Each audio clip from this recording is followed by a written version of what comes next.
Muchos pacientes llegan a mi consulta con la famosa frase: ¿por qué todo me cae mal, doctor?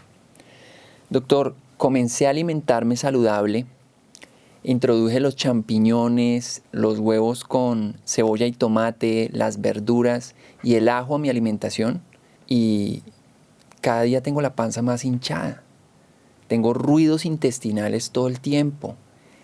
Por la noche siento una panza de 6 meses de embarazo y doctor, no es grasa, no estoy gorda. ¿Sí? ¿Qué puede estar pasando? Vamos a hablar un poco del famoso SIBO que puede estar detrás de estos síntomas que generan una sensación de frustración enorme, una sensación de incertidumbre y enormes sentimientos de preocupación. Y aunque hasta este punto hemos pintado la cosa bastante negra, quiero transmitirte mi perspectiva del SIBO después de 7 años de realizar esta prueba en Latinoamérica. Podemos decir con tranquilidad que somos el Centro de Medicina Funcional es el centro que ha utilizado más pruebas en aliento en los últimos 7 años. Entonces, básicamente, voy a compartirte un poquito mi perspectiva de este síndrome alrededor del cual hay muchísimo debate. Gastroenterólogos que dicen no creo en el SIBO. Vamos a movernos en ese extremo de personas que sienten que todo es SIBO. SIBO, SIBO, SIBO, SIBO, ¿cierto? O de médicos integrativos que, como aprendieron a tratar el SIBO de pronto de forma superficial, se sienten con un martillo y todo lo que ven son puntillas, ¿cierto? Entonces le dan el tratamiento de SIBO a todo el mundo. Entonces vamos a hablar un poquito de esa perspectiva, vamos a mirar ese espectro del problema y ante todo quiero traerte una sensación de claridad porque definitivamente el SIBO puede ser un talón de Aquiles en la salud de muchas personas. El SIBO se ha vinculado con múltiples desenlaces en salud. Se ha encontrado que manejar el SIBO puede mejorar muchas condiciones médicas y vamos a ver cómo este proceso de educarte en este tópico pues finalmente mejora los desenlaces. Mi nombre es Juan David Aristizábal, soy médico funcional y quiero comenzar explicando el motivo por el cual los alimentos sanos generan inflamación en una persona con SIBO. SIBO traduce sobrecrecimiento bacteriano en el intestino delgado, ¿sí? Por sus siglas en inglés, y básicamente se caracteriza por un desarreglo en la composición de la microbiota.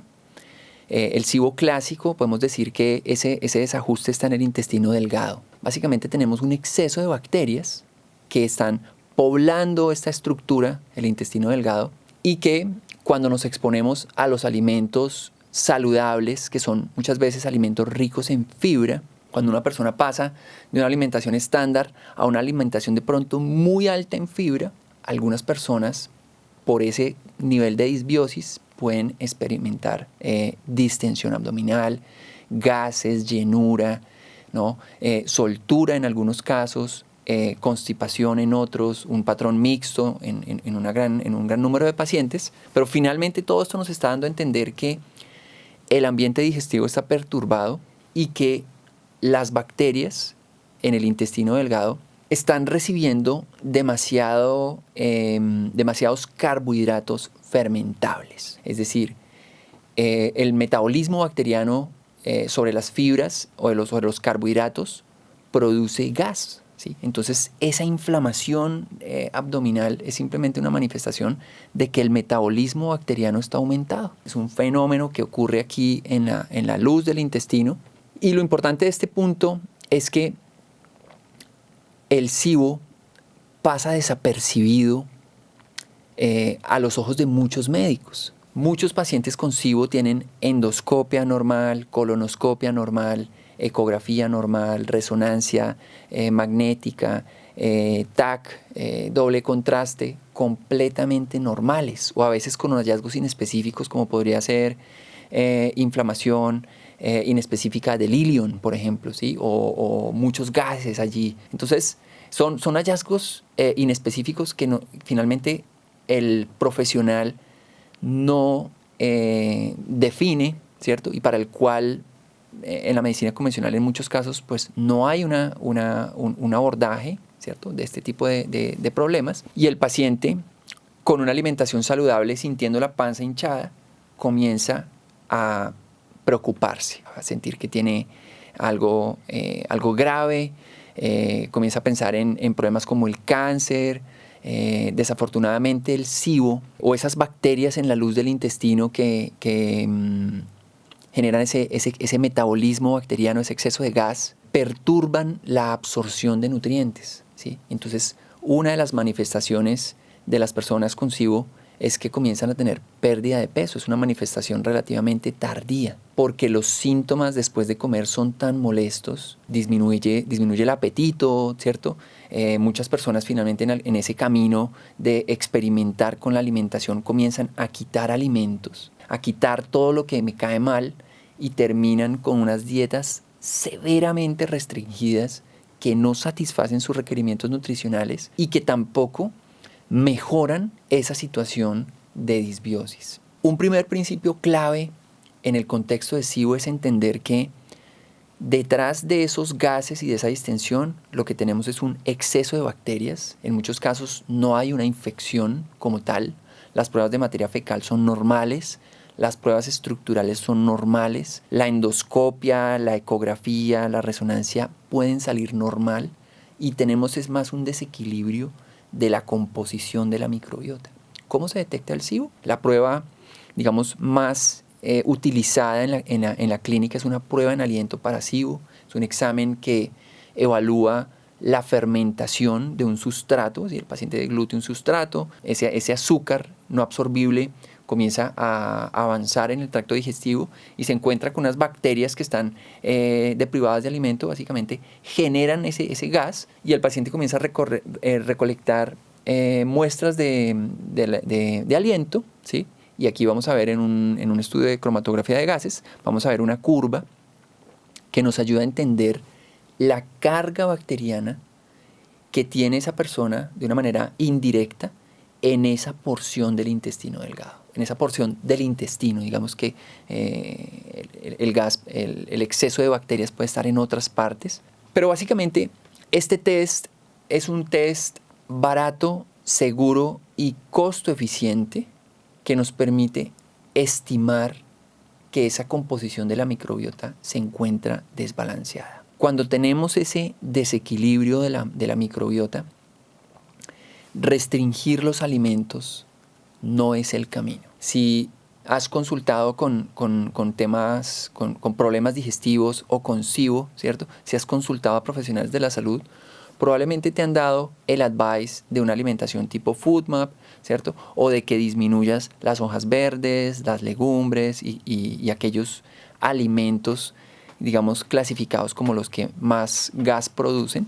Pero esta intervención, que es válida y de hecho está bien soportada en la literatura científica, debe ser una intervención temporal.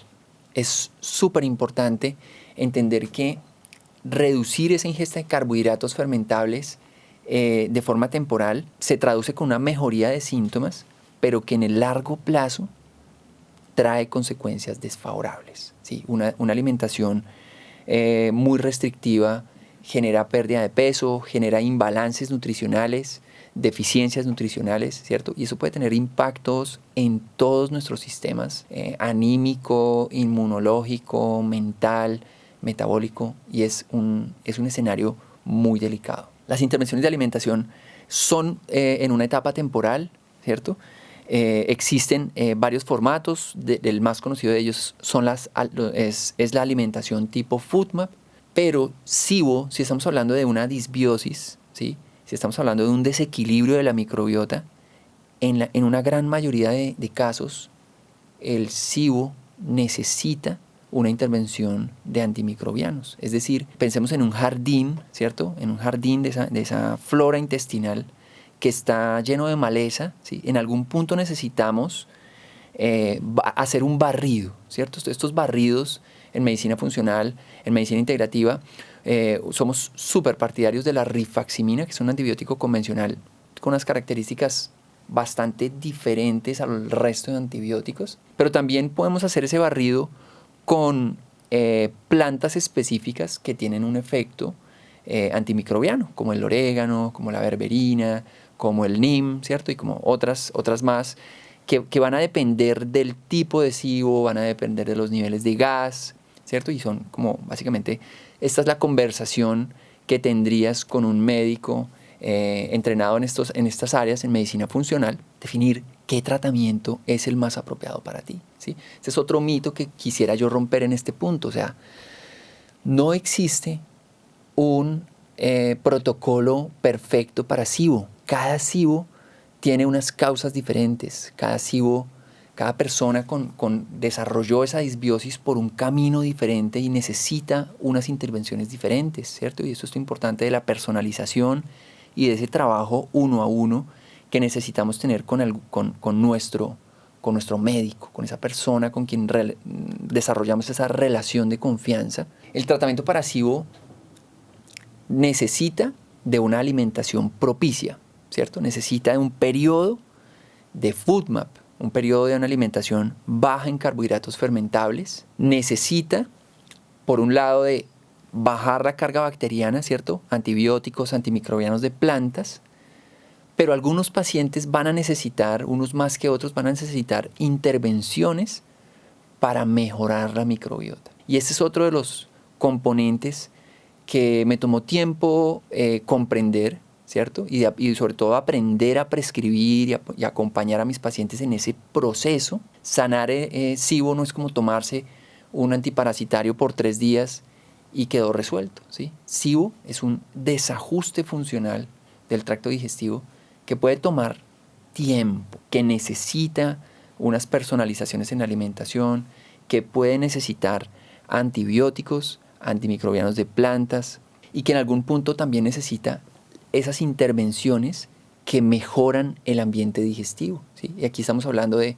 probióticos, prebióticos, enzimas, ácido gástrico, procinéticos. Muchos pacientes que desarrollan SIBO tienen un trastorno en la motilidad, ¿cierto? Y hasta que ese trastorno en la motilidad no se corrige, el SIBO vuelve y aparece. Básicamente es darte a entender que en estos 7 años de abordar esta patología intensamente en mi consulta particular, he aprendido que es un proceso, ¿sí? Que puede tomar en algunos pacientes meses, en algunos pacientes años, pero de las cosas que más impacta esos desenlaces a final de cuentas tiene que ver con qué tan educado está el paciente al respecto del tema, por lo cual aprecio que estés aquí educándote sobre este tópico, ¿sí? Porque no hay otra mejor manera de tomar buenas decisiones y de comprender que la mejoría finalmente, gran parte de la mejoría va a estar en tus manos, ¿sí? Y sobre todo esa etapa de reconstruir el equilibrio de la microbiota está muy ligada con el estilo de vida, con el sueño, con la alimentación, con la regularidad de las deposiciones. Básicamente los pacientes aprenden finalmente a cómo con un set de intervenciones de suplementos y de alimentos a mejorar la consistencia de su deposición, la consistencia de las heces, ¿cierto? Y la regularidad es un indicador muy fuerte del balance o desbalance de la microbiota intestinal. Una de las primeras cosas que necesitamos para resolver un escenario de patologías digestivas y de SIBO en particular es educarnos en el tópico, leer, ¿cierto? Aprender, definitivamente entender que tenemos una responsabilidad en este camino, ¿sí? Y nos corresponde a nosotros educarnos y formarnos. El segundo punto clave que quiero que te lleves es restringir la alimentación es peligroso. Si restringes la alimentación, ojalá sea guiado o guiada por un nutricionista o un profesional de la salud entrenado en prescribir alimentación en patologías digestivas. Debe ser un proceso temporal que muchas veces prepara el territorio para esa intervención que disminuye la carga bacteriana, en muchos casos antibióticos, antimicrobianos, ¿cierto?